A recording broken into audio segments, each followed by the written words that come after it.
আজকে তৈরি করে দেখাবো মিষ্টির দোকানের মতো নয়, হুবহু মিষ্টির দোকানের রাবড়ির রেসিপি। মাত্র 1 কেজি দুধ দিয়ে আমি এই রাবড়িটা তৈরি করে দেখাবো। আর এই রাবড়ি বানানো যে কতটা সহজ, না দেখলে বিশ্বাস করবেন না। আর রেসিপিটা কতটা পারফেক্ট হয়েছে নিশ্চয়ই আপনারা দেখে বুঝতে পেরেছেন। একদম কিন্তু দেখতে দোকানের মতো হয়েছে আর খুব লোভনীয় হয়েছে, আর খেতে কিন্তু দোকানের থেকেও বেশি টেস্টি হয়েছে। মাত্র 1 কেজি দুধ দিয়ে আপনারা কিন্তু প্রায় হাফ কেজির মতো রাবড়ি বানিয়ে নিতে পারবেন। রাবড়ি বানানোর জন্য আমি 1 কেজি দুধ নিয়েছি, আর দুধটা কিন্তু ফ্রিজে ছিল। আর এই রাবড়ি বানানো কিন্তু খুব সহজ। এখন দুধটা আমি প্রথমে জাল দিয়ে নেব। আর রাবড়ি বানাতে কিন্তু খুব বেশি উপকরণের প্রয়োজন হয় না, হয় একটু ধৈর্যের প্রয়োজন। কিভাবে মিষ্টির দোকানের মতো রাবড়ি বাড়িতেই তৈরি করতে পারবেন সেটা আমি খুব সহজেই আপনাদের দেখিয়ে দিচ্ছি। আর এই রেসিপি দেখার পর আপনারা কখনোই আর দোকান থেকে রাবড়ি কিনে খেতে চাইবেন না। দুধটা ফুটে উঠেছে, আর এই রেসিপিটা তৈরি করতে মাত্র 2টো উপকরণ লাগবে। আজকের রেসিপিতে থাকছে অনেকগুলো টিপস। দুধটা কিন্তু ভালো মতো ফুটে গেছে। এবার পাখা দিয়ে বাতাস করতে হবে। এই সময় গ্যাসের আঁচটা মিডিয়াম হাই হিটে আছে। আমি কখনো গ্যাসের হিটটা একেবারে কমিয়ে দিচ্ছি, আবার কখনো বাড়িয়ে দিচ্ছি। আর এইভাবে বাতাস করলে কি হবে, তাড়াতাড়ি দুধের ওপর সর পড়বে।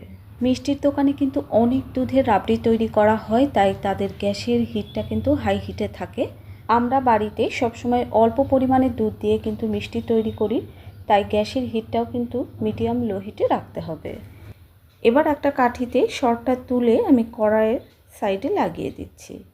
প্রথমে এরকম পাতলা সরটাই পড়বে। মিষ্টির দোকানে এই রাবড়িটা তৈরি করার জন্য অন্য ধরনের কড়াই ব্যবহার করা হয়, যেখানে খুব সহজেই সরটা সেট করা যায়। এরকম ধরনের কড়াইতে ওনারা কিন্তু রাবড়িগুলো তৈরি করেন না। আমি কিছুটা সর তুলে দিয়েছি, আবারও আমি বাতাস করছি। হ্যাঁ, আসল রাবড়ি কিন্তু এভাবে বাতাস করেই তৈরি করা হয়। এই মুহূর্তে গ্যাসের হিটটা আমি মিডিয়াম হাই হিটে করে দিয়েছি। আর ধৈর্য ধরে কিন্তু এভাবে বাতাস করে যেতে হবে। আমি যেভাবে এই রাবড়িটা বানাচ্ছি একদম মিষ্টির দোকানে সেম এভাবেই বানানো হয়। এই ভিডিওটা একটা রিকোয়েস্টেড ভিডিও।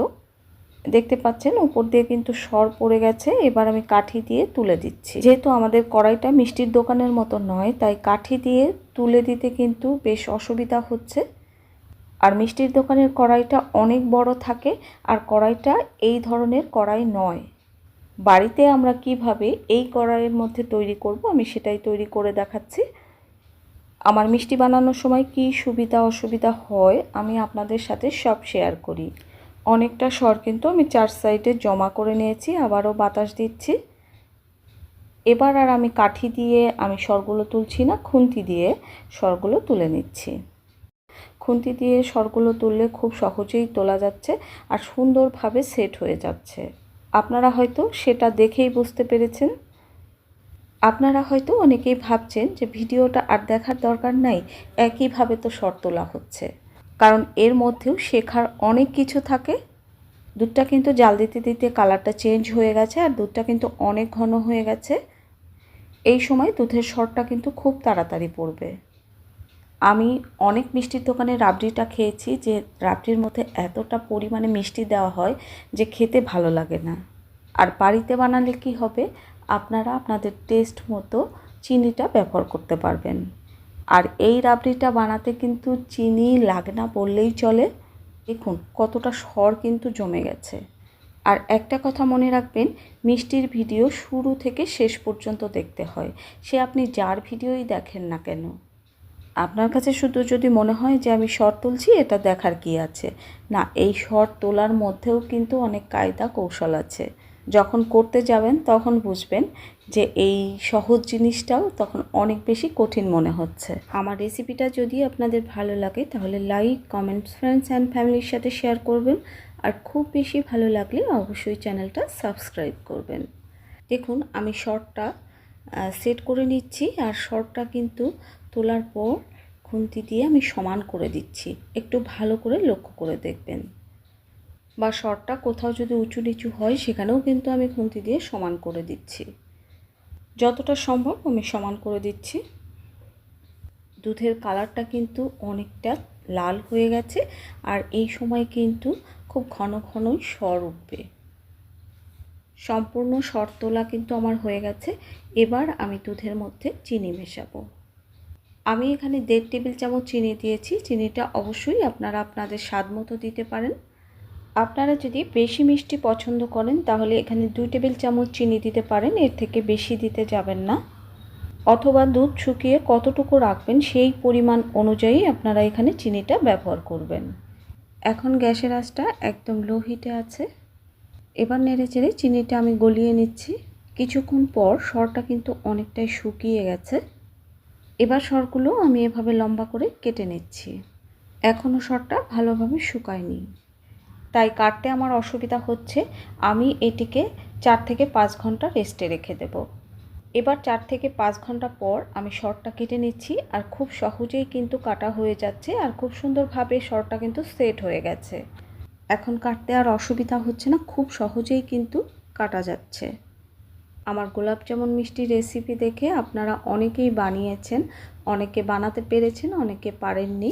তো আমি তাদেরকে বলছি মিষ্টি বানানো কিন্তু খুব সহজ কাজ নয়, আবার খুব কঠিন কাজও নয়। এবার মাঝখান থেকে এভাবে গোল করে আমি কেটে নিচ্ছি। প্রথম মিষ্টি বানাতে গেলে 2-1 বার নষ্ট হতেই পারে, চেষ্টা করুন অবশ্যই হবে। আমি সুন্দর করে এভাবে কেটে নিচ্ছি। আমি এই ভিডিওটা বেশি কেটে দেইনি, কারণ আপনারা যাতে বুঝতে পারেন তাই আমি ভিডিওটা কিন্তু খুব একটা কেটে দেইনি। এবার খুন্তি দিয়ে দুধের মধ্যে সরটা এভাবে তুলে দিয়ে দিতে হবে। দেখুন সরটা আমি কিভাবে তুলে নিচ্ছি আর কত সহজেই কিন্তু সরটা উঠে আসছে।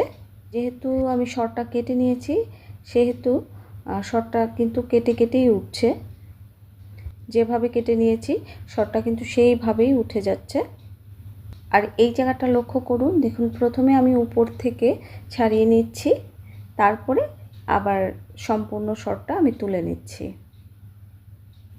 একটু দেখে বুঝে নেবেন। আপনারা যদি মিষ্টির ভিডিও দেখতে চান আমাকে অবশ্যই কমেন্ট করবেন, আমি অবশ্যই রেসিপিটি দেওয়ার চেষ্টা করব। এবার দুধের মধ্যে সরটা একটু মিশিয়ে দেব হালকা হাতে। আর এই সরটা কিন্তু গলেও যাবে না, ভেঙেও যাবে না। আপনারা চাইলে এক্ষুনি খেতে পারবেন। আমি 3 থেকে 4 ঘন্টা রেস্টে রেখে দেব। আপনারা চাইলে পরিবেশন করার সময় এখানে পেস্তা বাদাম দিয়ে দিতে পারেন। দেখুন তৈরি হয়ে গেল দোকানের মতো রাবড়ি, এবং কি খেতে দোকানের থেকেও বেশি টেস্টি হয়েছে।